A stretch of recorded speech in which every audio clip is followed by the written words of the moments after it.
Ündü ühäbildä.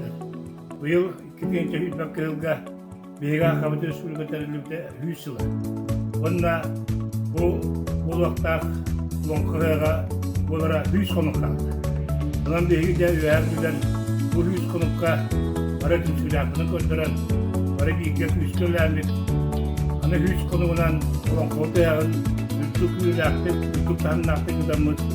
Bu neler Lonqırıga'nın yutarı uluslarga koruğu bu.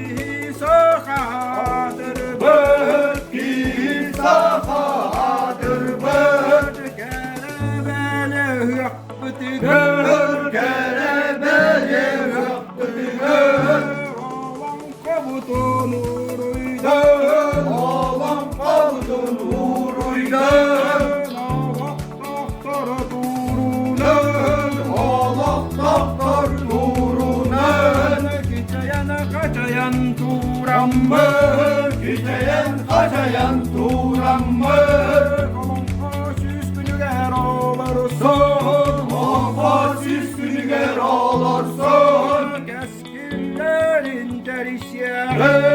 Keskinlerin derişe